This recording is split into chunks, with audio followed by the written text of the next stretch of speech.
Hey everyone, welcome back again to another episode of the Iconist podcast. That's right, Icon is. That's pretty much how we go. I'm one of your crazy hosts over here. I am Barry 3D, Deep Dark Delicious. Hey, and on my side is my man, DJ Rod C. Yo, I'm here, people. We're gonna have some fun. Okay, I'm here, people. What's up? What's up? Iconist, we're in the building, people. Iconist, people. We're in the building, people. We're in the building. You know, back down the hatches. We taking over. So here we are. We're here with another episode. Glad to be back. Glad to keep going. I'm glad everyone's enjoying what we're doing so far. And, you know, once again, please like, subscribe, share, tell others. Don't be shy. It's not a secret. Let it out. Let it out. Spread the love. Scream it from the rooftops. Scream it from the rooftops, because walking in the street might be a little bit dangerous. We're still in that time. Keep safe, my friends. Keep safe. You know, I'm going to do a round table. We're going to do our normal shout out. So first of all, I want to shout out my man, Paul Ash. I was just on his show, Battlecom, the other day. So by the time this airs, it's going to be a couple of weeks away. But I was on Paul Ash's Battlecom. You know, great comedian from Montreal. Very funny, very knowledgeable. It's a nerd comedy battle show where we battle out topics and try to get points, live participation. So look him up. You can find him on YouTube. You can find him on Twitter, all the social media. Look for Paul Ash. A-S-H is his last name. That's my comedy mentor, my homeboy, my buddy. Show him some love.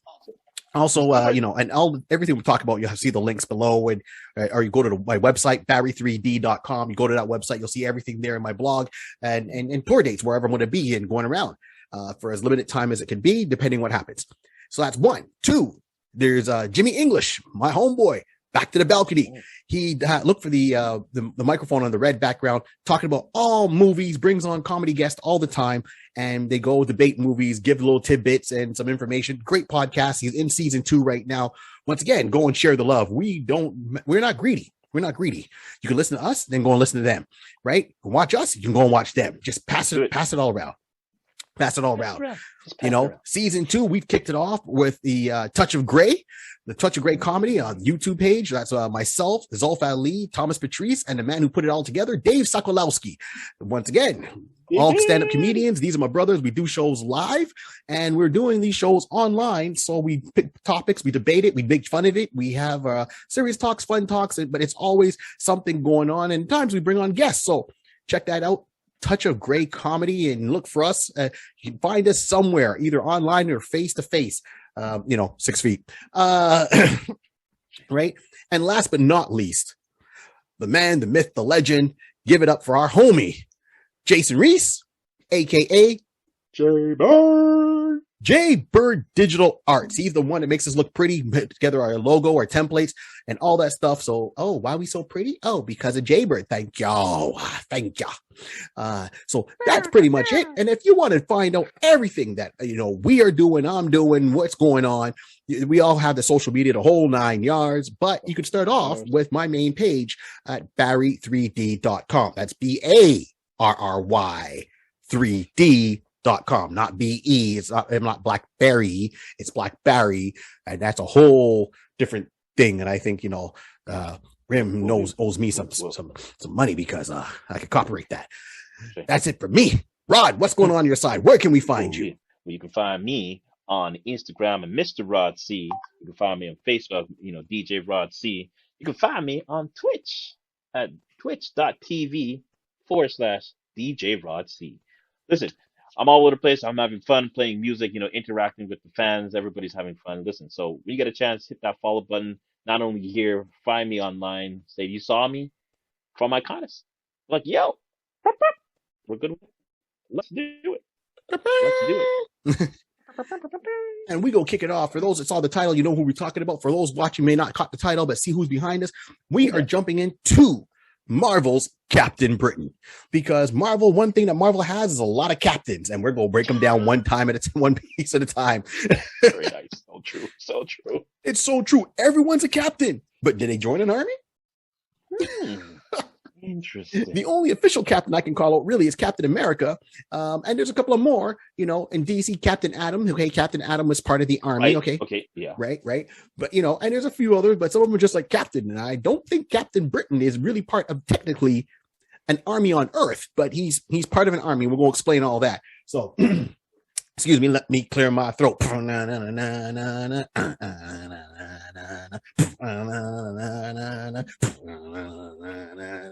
that want to in a hear while. more of that, you got to watch Rod when he plays. You know what? I haven't played it in a while. I guess I'll be playing that tomorrow. Let's do this. Along with Saturday Love. You know, oh, I was going to talk about that as a side note. Someone was playing that today, and he just went into a rendition, and I was like, "This guy's at work. I can't even send him this link." Shame. Let me tell you something, man. Don't matter if I'm working or not. Send me the link. Okay, cool. Don't matter if I'm working or not. Send me the link. Okay. Right? The world stops for me when Saturday Love comes on. So send me the link. You hear me? If someone's playing and you send me the link, I'll support them. I can forgive. I can ask for forgiveness easier than I can say, "Can I take a break?" You send me the link. Gotcha. We'll do. Hope my boss ain't watching. So yeah, so we are jumping into exactly. We're jumping into Marvel's Captain Britain. So this whole month that we're doing for October is all about the magic, the mystics, all the supernatural powered heroes, villains, whatever we can come up with. And this character is he's prominent, but they don't know him. He's there, but he's slept on. Who is this guy? Captain Britain, man. Captain Britain. And people know Captain Britain because he's been around for years. And he's had some good runs in the storyline. He's had different takes on his power and all of that. So, look, we'll kick it off. Captain Britain was created in 1976. Now, that wasn't over here in North America. He got his original run with Marvel UK, clearly in the UK, and had about 34 issues run. Of course, by issue 20 something, sales were kind of dwindling. So they went from full color to black and white for the last couple of issues. And then they turned around and they gave him the axe on issue 34, unfortunately. And then he got introduced to us in North America. And the first time I saw him was with two of my favorite guys together. So that was Chris Claremont and John Bryan came together. And they had a Marvel team up, so that's Marvel team up issue number 65 and 66. And that's when I got introduced to him. And he teams up with Spider-Man. Oh, what the luck. What the luck you can get teamed up your first time touching American soil and you're teaming up with Spider-Man. That's good. And you know some high people, Cap. We'll just leave it at that. Well, when you got ranked that high, man, you got to go. So that's the beauty of it. When he came over, I mean, first of all, the book is, I love those two issues. It was gorgeous. It had some humor. It had some seriousness to it, the action, but Captain Britain had a different look, right? So if anyone is looking behind watching this and you look behind me, I'm going to lean out the way here. You'll see that Captain Britain had like an all red costume with the lion on his chest. He had a mask on, but his skull was exposed. So he had blonde hair and he ran around with a staff. And now that staff, gave him, superhero strength and his speed and the whole 9 yards. He wasn't able to fly, generally speaking, but he was able to be very agile and move the staff. So this is where he teamed up with, Spider-Man. It was first, of course, every superhero, when they see another masked superhero, they automatically assume the worst and they start fighting each other. Did realize they had a common goal, and then they team up, and away they go. Yeah, we're on the same side, man. Oh, okay, cool. Sorry about that. My bad. After good old fisticuffs, someone got 5 across the eyes.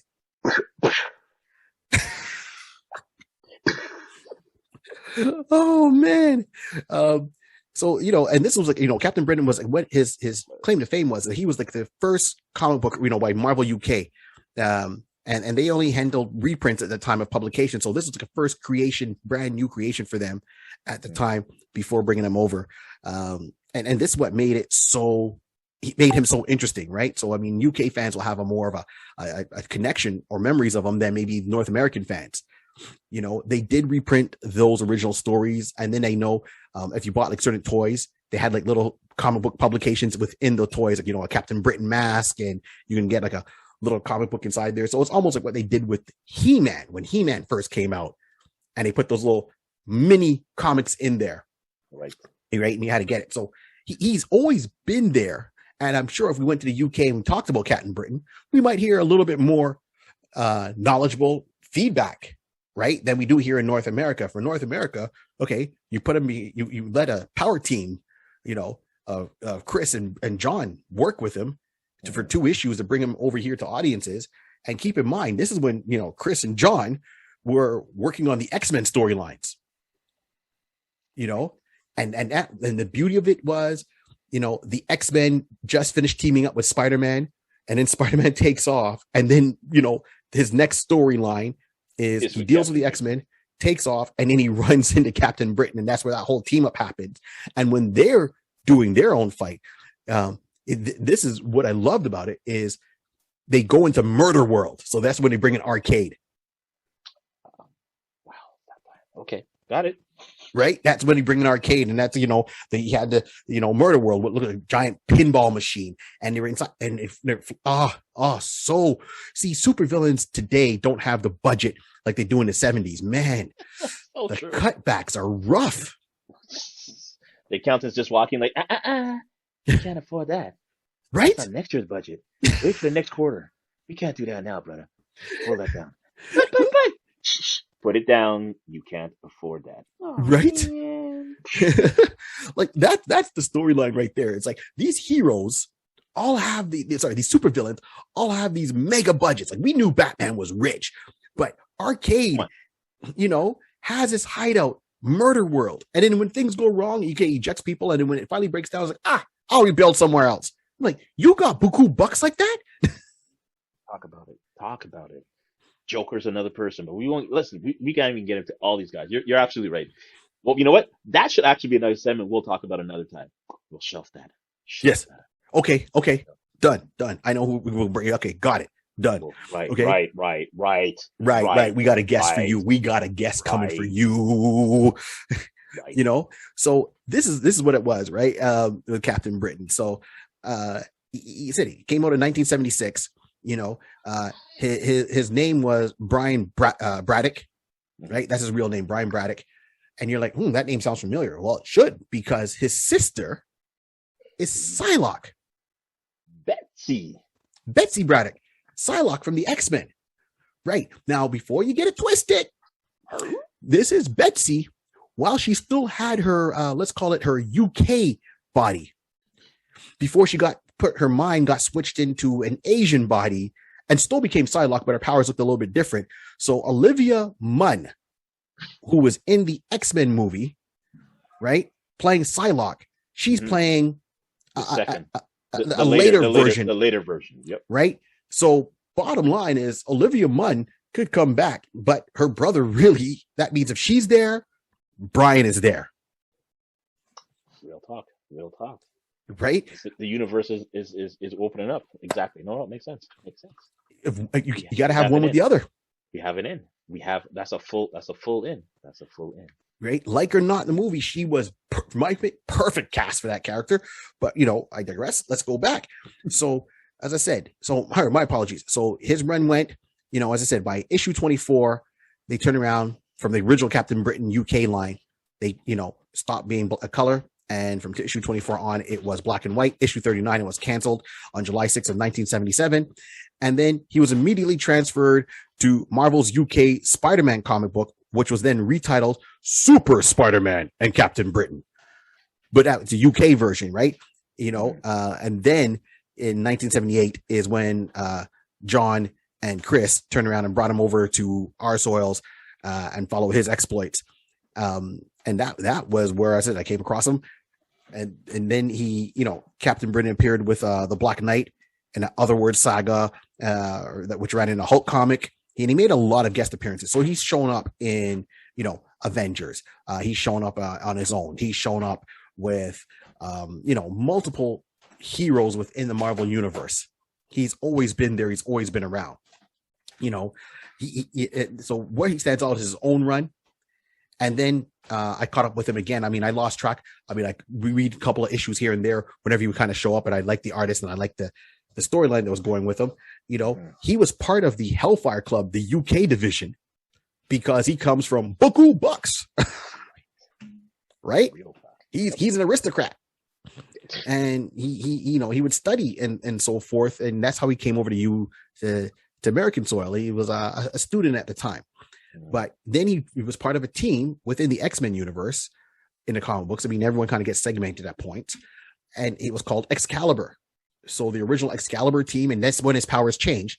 The Excalibur team was him, Megan, Nightcrawler, Shadowcat, and I know I'm forgetting somebody. Uh, I Shadow think Cat, it's Rachel. Nightcrawler. Rachel. I think Rachel's in there too. Right, Rachel Summers. Actually, Right. Yeah. You know, so the whole thing with him was his origin was in a nutshell. He was he's found some things that were going on. He tried to investigate a little bit, and with the army, and he was trying to see what was happening. They caught him spying on one of these cells. He tried to run away for his life. He's trying to get away. They're chasing him. He has a terrible car crash. Mm-hmm. And when he's like pretty much on his deathbed, so to speak, like, he's out there in the woods, and he was close to Stonehenge. These figures show up, and they made him an offer. So it was Merlin's daughter, and I will find the name for you here in a second. It's just escapes me. Roma. So right. It was Merlin and Roma who appeared to him. That's right. So they appeared to him and they gave him a choice. They said, do you want to take the sword or you want to take the scepter? Right? It's not the scepter, it's the amulet. Amulet. Thank you. See, I'm not always right. So it was the sword or the amulet. And he turned around and said, well, I don't want the sword because I'm not a fighter and I don't want to kill anybody. I'll take the amulet. And they said, okay, good choice. And they gave him the amulet, and that gave him, a whole bunch of power. So he got a staff that gave him, limited flight, strength, speed. He bulked up a little bit, and it gave him this nice, cool, like totally red costume with a gold lion on there. And he had like the flag, the UK flag on his face, so it covered it up. And he kept his identity secret for a long time. Now, what is really cool about this is he ran around having all these adventures, doing this stuff. His sister and his brother did not know he was Captain Britain, right? Later on, Betsy does find out that he's Captain Britain because he goes to help save her and their parents, and there was tragedy there. He goes, saves her. She finds out that he's Captain Britain. Okay, he still carries on that certain way, but he's a snob. He's a snob. Straight up, because he thinks he's better than everybody else because he's been born that way, but he feels outside. And then at one point he loses all the money. The parents, they lose their money, so he's broke. But he has the attitude of a snob, but no money to back it up. So he feels that he's not an aristocrat anymore. He doesn't feel that he's fits in with the common man anymore. So he kind of becomes very lonely. And I mean, of course, Betsy goes through her trials and tribulations. She goes and develops. Excuse me, I got the hiccups or the burpees, whatever, and she develops her mutant power. So she takes off to the X-Men and goes on adventures with them, but he's not with there. I mean, he's not a mutant. He's all mystically powered. So yeah. So what is so cool, and I know I'm going back and forth and I'm skipping some stuff, but not to get into it. I mean, he didn't have a big major rogues gallery that would really stand out, but the magic aspect of just tying that into the UK, of course, tying that into Roma, tying that into Merlin, and then you find out, I mean, they kind of did a couple of retcons at times. So at one point, his parents were dead and gone. And then another story came out saying that his dad, came from a different dimension. And on Earth, his job was to give birth to a hero. Mm-hmm. Right? That would go and save the multiverse. I want to start singing the theme song to Flash Gordon, right? From the 80s. Infinite universe. Right? Dun, dun, dun, dun, dun, dun, dun. Right. So it comes down to that's what it was. And they explored that storyline a little bit, but it really came out heavily during the Excalibur, the Volume 1 series, where, they turn around and at one point he has a fight. He loses his powers. He gets the powers back. And then they put the powers into the costume. So it gives him flight. It gives him strength. He gets even more bulkier, more beefed up, so to speak. It's Captain Britain 2.0. He doesn't need the staff anymore because he used the staff as a quarter staff. He used it as a javelin. He used it to jump like a pole vault. He doesn't need the staff anymore. All the powers from the staff were put into the costume. So he needed to wear the costume to have the powers. Right? And then, of course, he kind of loses them again, gets them back. And this time, they said, okay, we're going to put the powers into you. So you don't need the costume anymore to give you powers. You have the powers. But once again, he went through a lot of stuff. He went through some loss, and he comes out almost a drunk. All he wants to do is drink, and he's a douche without purpose. And then during that run, he finds out that there's a multiverse. He finds out that he's not alone. He finds out that his dad is supposed to be from that multiverse and gave birth to him to be the hero to save the multiverse. And there is a whole core of Captain Britons from every universe to keep the universe safe. It was, so we went from solo Captain Britain to getting the title Captain Britain to saving the universe Captain Britain. And he's going through it, realizing there are different Captain Britons altogether. So, I mean, there's male Captain Britons, there's male versions of them, female versions of them. There's tall, short, black, white, whatever, aliens, all part of the, that Captain Britain Corps. It was almost like the Green Lantern Corps, but for Captain Britons. And where Green Lantern did the, our universe in different sectors, each Captain Britain was supposed to represent and save the universe. Now, that's where I think that would be interesting. Not think, but I mean, that to me, that's where the interest was. The Captain Britain Corps. The Captain Britain Corps, right? But I don't need to know more about the Captain Britain Corps. One, I would love to see this character in his original costume. Two, I like why they do the whole Captain Britain Corps because it kind of opens it up, and him saving the universe. That means there's something out there that is so bad it can take over the universe, and he's supposed to be the one to stop it. I never came across in the series reading, he fought some tough guys, but what was really, if you're there to protect the universe from something, there's something you need to protect the universe from. What was it? And they didn't really kind of dig into that question for me. Interesting. Well, I want to bring up something quickly because this particular month, this particular time, we're working on, like you said, we're talking about the mystic arts and everything like that. So I just want to just dive in just a quick little sec about the amulet, and the sword. So basically, what was offered to Brandon was the amulet of right or the sword of might. So these were the two options that he had. And basically, when Merlin and Roma were offering it to him, they basically said, okay, you have the choice of choose. Like Barry said, you have the choice of doing one. And again, his reply was, I am not a fighter.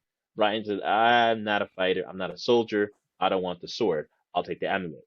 So the great thing about that is that Merlin and Roma, they always, anyone, because this is not the first one. And this is, again, where it's beauty that the storyline is basically showing that there's been Captain Britons before Brian. Yes. Everyone who has chosen it, who has had the position of it, always took the amulet of right. There's been one, they said, that has taken the sword of might, but he was more of a Captain Breton. So that's another, I guess, another lineage or another, now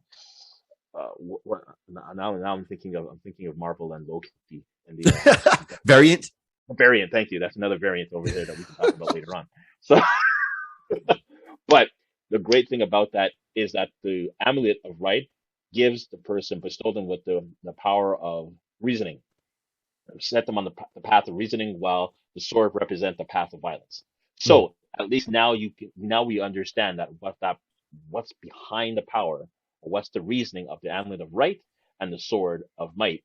You can understand why we're kind of definitely focusing on these mystical powers, these mystical objects, and how they reflect and how they, as Barry was saying, provided Brian with his wonderful powers of becoming Captain Britain. I'm not going to try the accent.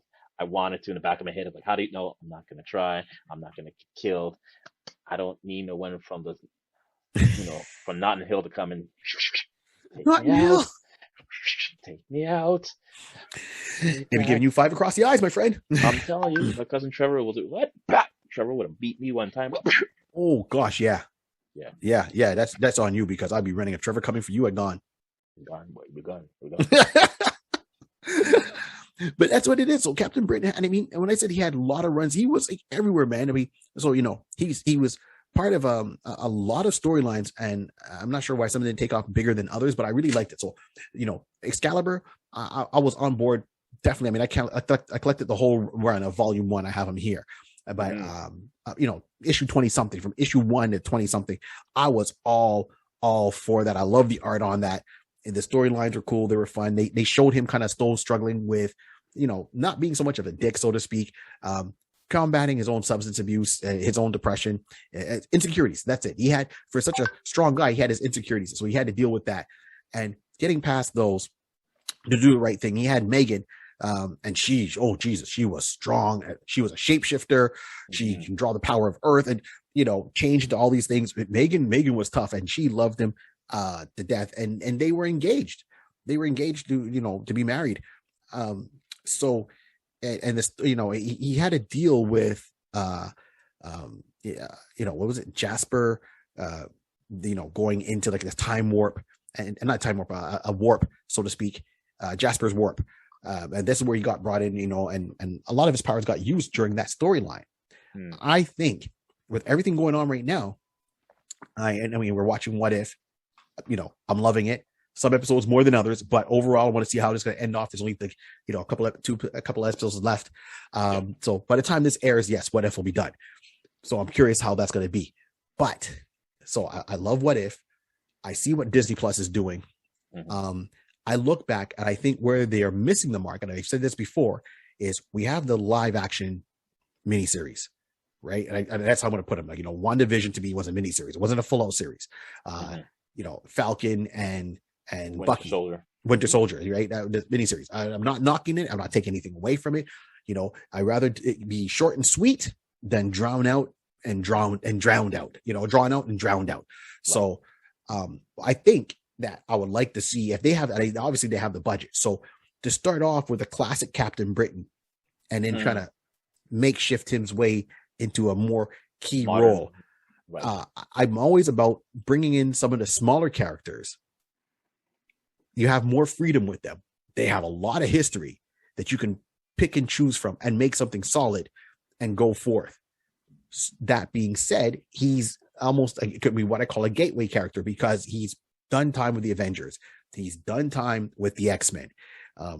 He does work with the X-Men. There was another thing called Knights of Pendragon where he teamed up with a bunch of UK heroes. So and that all this stuff can come in there. And then you're getting into the multiverse. So we've gone into variants, right? We know the multiverse of madness is there. Those are moments where he can just be plucked in. There he is right there, and do it. So if Marvel's not going to do an animated series, and I don't think he has enough steam for an animated series, even though I think he has enough wealth of information for an animated series, like an animated series. Give me. I would go once again. Give me a Disney Plus series. Disney Plus, don't give me something like Squirrel Girl. I don't want to know about Squirrel Girl. I want Captain Britain. Yeah. You know what? I agree with you on that, because that's the best terminology to call it. It is a mini series, and the storyline for Falcon and Winter Soldier, WandaVision, it was very compressed. You got enough information. You got enough deep cuts information, and just basically was a good tie-in from the silver screen. Even if you were trying to pull in a little bit of the small screen, we didn't get I know we didn't get off the top of my head like an Agents of Shield type of tie-in, right? But the character Agent Wu, I mean, like, he has the ability to basically spin off and do his own similar Agent of Shield. So this is what I'm saying. So you can just tie that in. So putting this one in here will be a perfect. It'll be a perfect thing, because you can start branching off. Now everything is now not only in American soil. Now we can branch off. You got Captain America. You got Captain Britain. Now he wasn't, of course, as we've just finished saying, he wasn't created in the same mindset of being like a super soldier. No, but his mystical integration into the Marvel universe will be a great add-on, because now we've touched mystical with Doctor Strange. We've touched mystical with WandaVision. So this is not far off to say now we have and I'm sorry, and right now, even as I said, Shang-Chi and the Ten Rings. Now that's because the part I'm about to say. We're now doing physical objects. Right. You Yes. know what I Okay. mean? Yeah. Yeah. So Yeah. this is There's where magical the tie, objects in the this Marvel magical universe. object is now starting to make more play. Yeah, we have the Infinity Stones and everything like that. Mystical, yes, Yeah. more universal type of scenario, Mhm. but at least earthly bound. Another add-on and make it say like, okay, there's other stuff on the elsewhere on this planet. On this blue marble, there's other mystical artifacts. We can start finding it and start pulling them in. Oh, This would be a great tie. for sure. So here's what I would love to see. So bring in the original Captain Britain, right? I mean, sorry, when I say the original, bring in his classic look. I love that Hmm. look. Let him graduate into the other look. Don't start off that other look right away. I want him to, go through.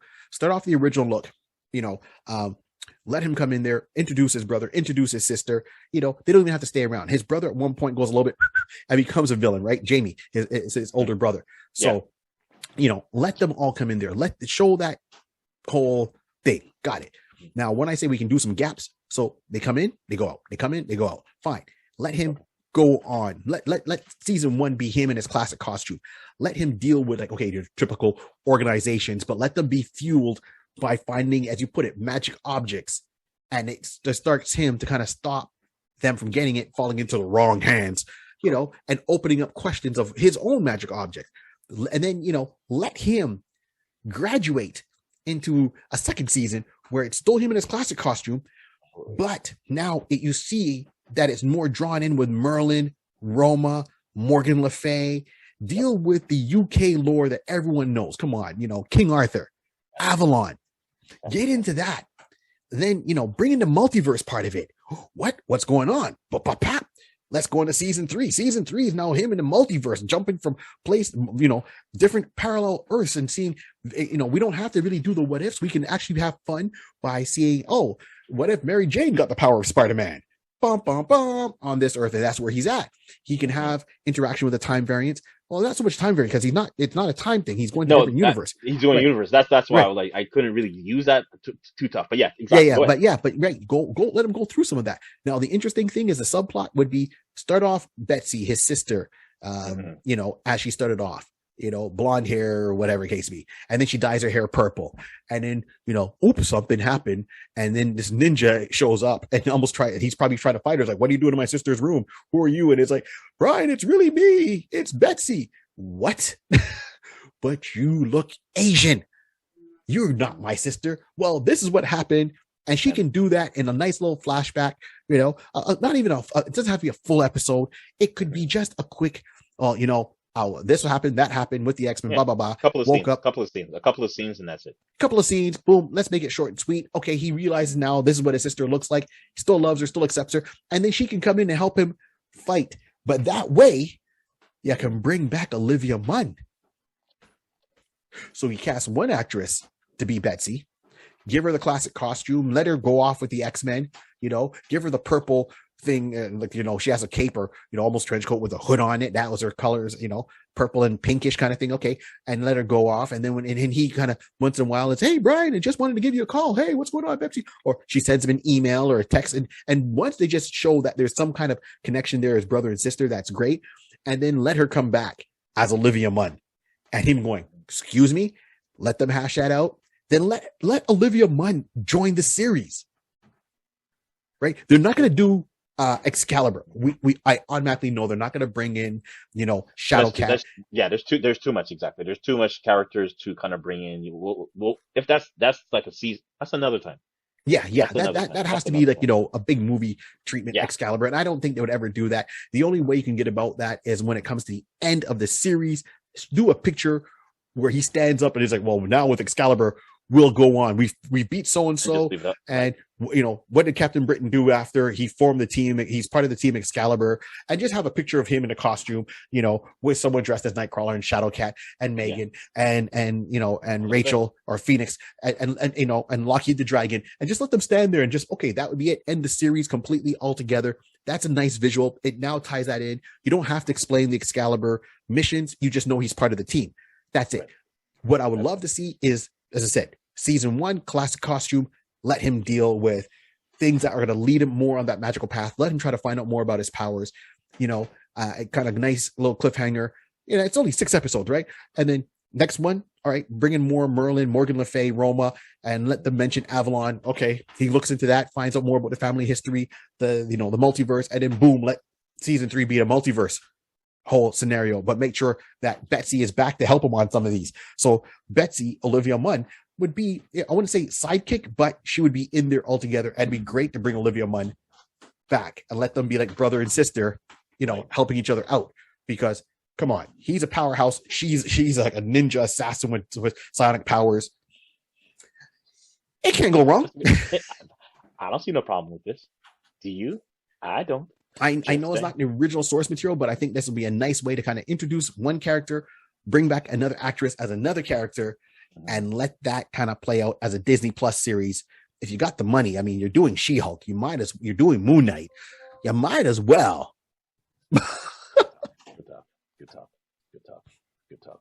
Right? That's how I see it, And then, I mean, he's made appearances all over the place. So, I mean, we say Betsy, but I mean, his sister's full name is Elizabeth Braddock, but he calls her Betsy. She goes by Betsy, and once again, just little mentions here and there. The X-Men, that would, oh, wait a minute, that's opening it up to a whole lot of stuff.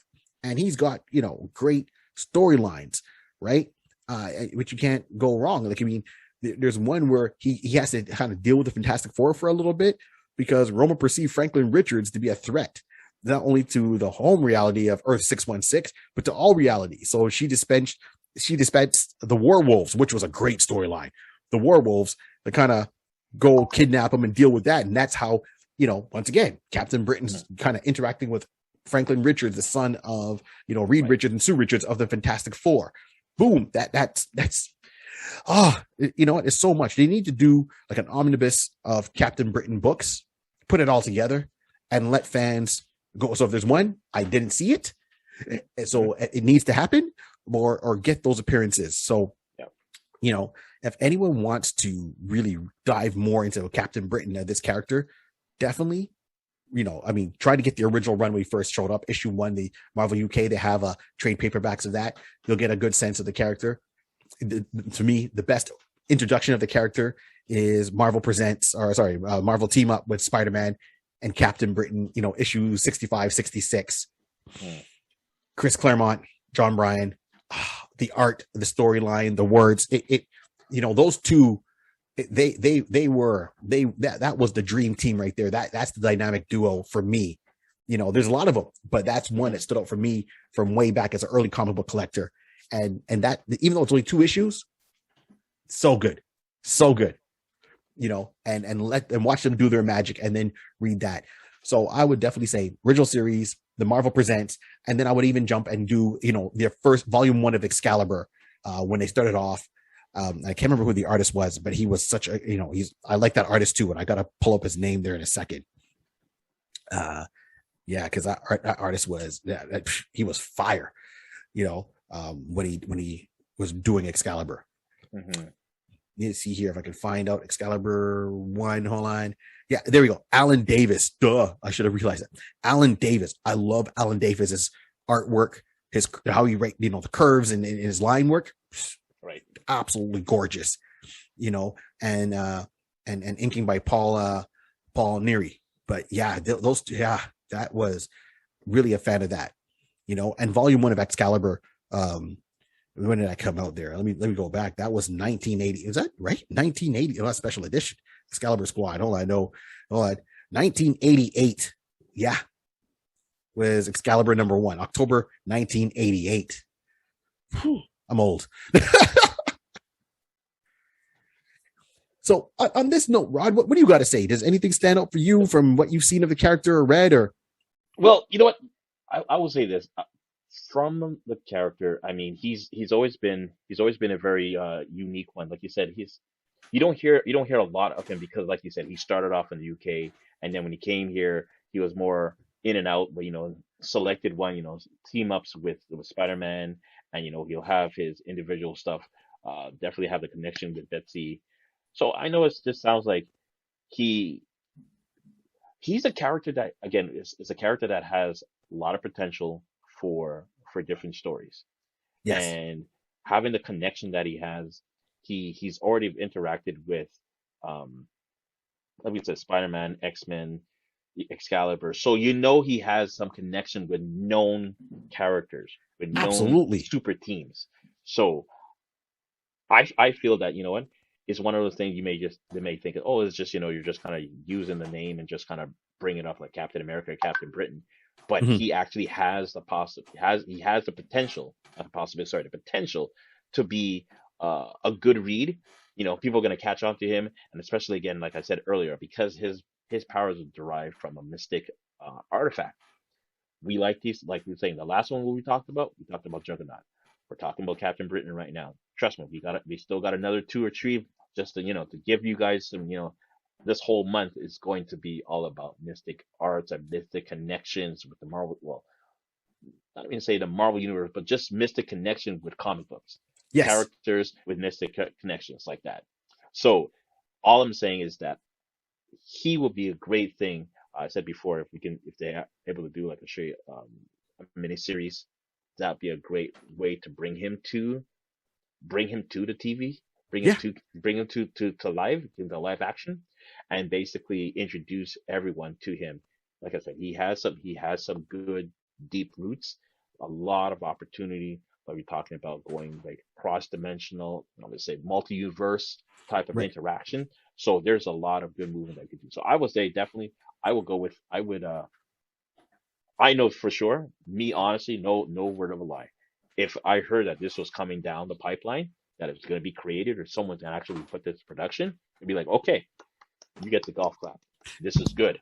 I'm waiting. Let me see what you guys are doing. Yeah. Let me see what you guys are going to do As with we it. like to say, source material. Remember your source material. So Love to that's see that's it. Love to it. see it play out. That's play This out. this is something that really needs, in my opinion. I mean, one character needs to play out because one, he's not really, even though he's on North American soil, he's not based. He goes back to the Hey. UK. To Hmm. have, with the Marvel universe, we've seen characters on, American soil, so to speak, right? On TV, right? Winter Soldier, Falcon, American soil, right? Avengers, generally speaking, American soil. Hmm. Um, Fantastic Four when it comes to American soil. So let's now show the world that there's heroes in the world. Not every hero lives in New York, Right. Right. right? And this is the thing. And now you can build up a branch in the UK, get that market, and put it all together. And he has ties to his sister who came over here and studying. So if you had to turn around, here we come, here it goes. If you had to turn around and cast who would play Captain Britain right now in this series, who do you have, Rod? Who do you have? Who are you calling out? Listen, it's a very interesting pick. Now, I want to go off a couple of stuff, and you brought it to light, and in regards to his character, like Brian being like, may have been a little bit, like, uppity, not uppity, but he's like, stush and kind of like stazzing, like, high class aristocrat kind of Yeah, person yeah, who's very above, I feel better in a better class type of thing. But yet have the ability to be humbled and be able to show himself as being some kind of, not being some kind of, to be a superhero. I wanted to actually put on the table Sam's Worthington. Now, Sam Worthington, if you recall, he was in a couple of good movies that we kind of know, Avatar, uh, Terminator, Salvation, Class of the Titans, Oh, you him. know. Okay, okay, got Yeah, you. yeah, yeah. So these are the three that I'm gonna pull out the different type of thing because at least being able to be that high class, although Perseus in Titans, he was angered with the gods and he wanted to fight them, whatever the case may be. At certain times, he was still kind of arrogant in the way he was conducting himself with certain people. Same way when he was in Terminator, it was a little bit like that. But he had the humbleness. Actually, sorry, when he was in Avatar in the beginning, he Yes. was, because of his disability and everything like that, he just had that hardness because of that. But he softened up afterwards.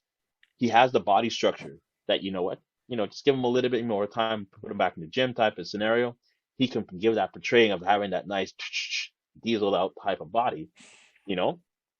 And yeah, I believe that he would be good. And you know what, I don't don't know if I want to say it like this, but he's from the UK.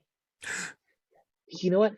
He doesn't have to change his voice. He can just go like what does your mother teach you? Speak. Give me the native tongue, my brother. Speak to me, and then he can Speak just the speak native tongue. speak the native tongue. So I just said, let me see if I can find a man on that side of the pond. He'd have to, he'd be like that. Oh, I can act this way. I know what I'm doing. Bam. So Sam Worthington is my choice.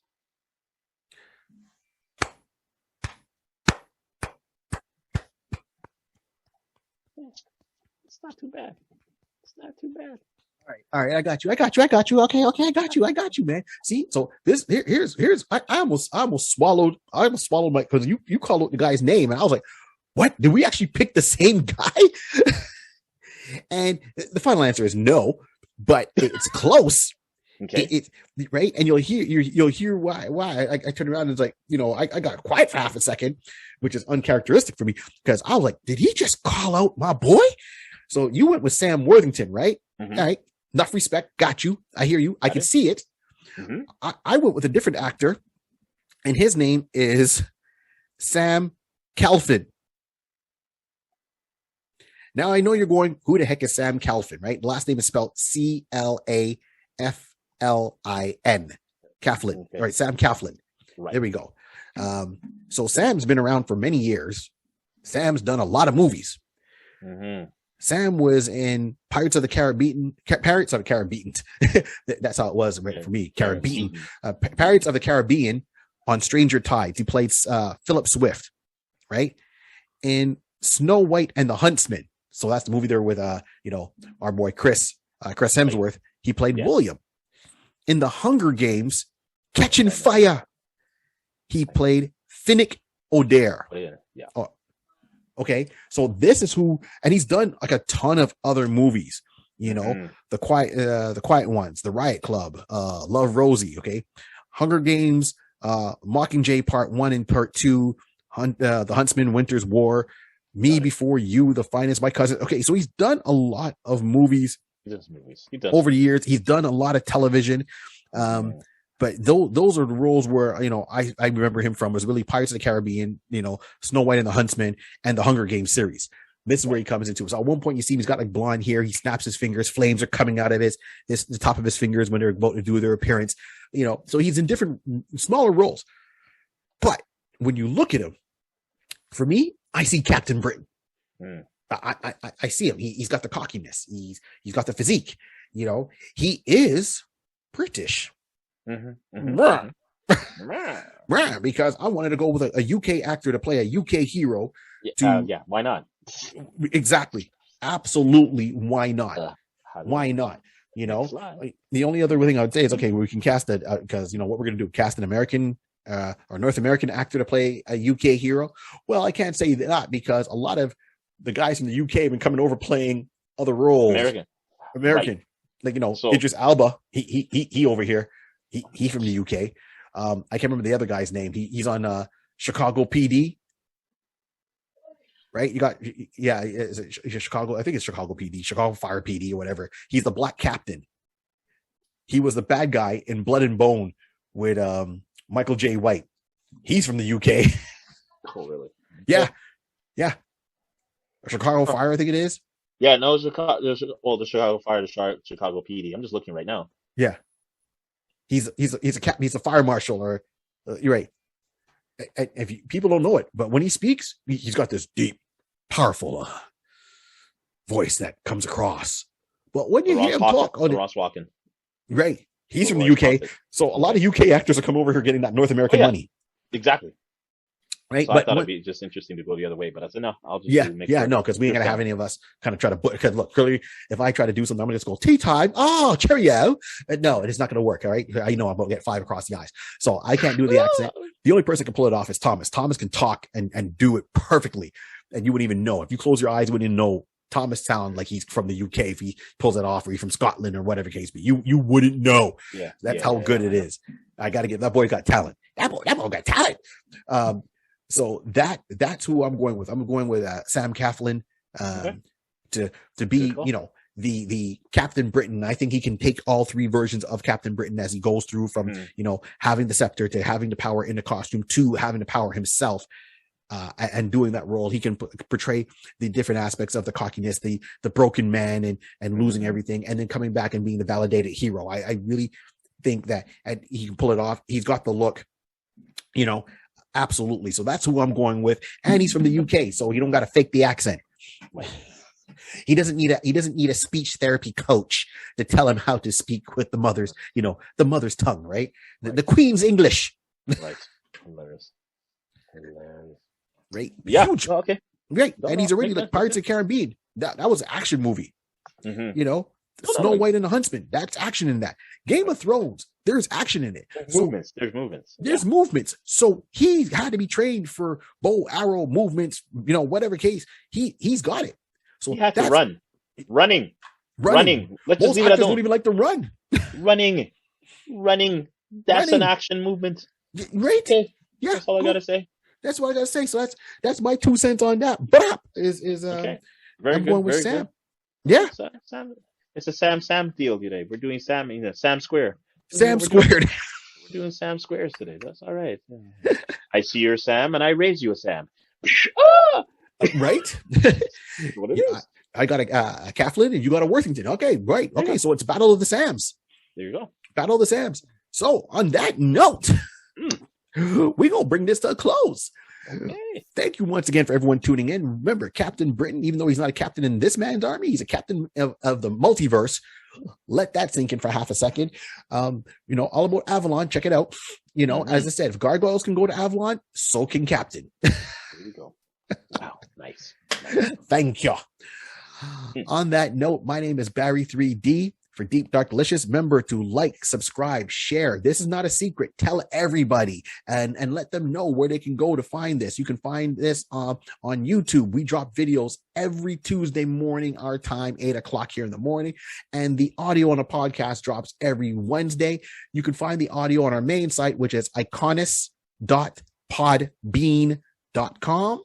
And you can see the links. We got our Facebook, we got our social media there, and you'll be able to find us. This podcast is on iTunes, it's on Spotify, it's on Google Podcast, it's on iHeartRadio for their podcast section. We're all of them, all the major ones. This podcast is on, so please download it, like it, share it. Let us know what you think, and look for Straw Poll. Straw Poll is an app that we use. I'm not sponsored. We're not sponsored by Straw Poll. I mean, it's free. We make straw polls. We drop it down in the link. So when the video drops, when the audio drops, click on there after you're listening to it. Cast your vote for who you think you're going to win. We have a couple of votes, and I'm waiting for some more to come in. And we're going to talk about some of the straw polls that have come in so far over the past little while. And we're going to say, okay, which way they went. So we're just letting the voting stay open a little bit longer. Cast your vote. We just put up our most one before with Spider-Woman, and we're waiting for and just telling the votes as they come in. So it's really interesting to see your participation. So that'd be awesome. All links can be found on my website, barry3d.com. If you forget, look for me, find me, have fun with me. Rod, once again, remind them when they find you. You can find me on Instagram at Mr. Rod C. You can find me on Twitch at twitch.tv/DJ Rod C. Find me on Facebook at DJ Rod C. Listen, we're all over. Make sure you just hit that like, let us know where you are, and we can go from there. Yeah. Beautiful. As I always say, this world was created by a pencil, a piece of paper, and imagination. Keep on dreaming. Route. I don't got no staff. I'll meet you in Avalon. I'm out. Forget it. I'm not doing that.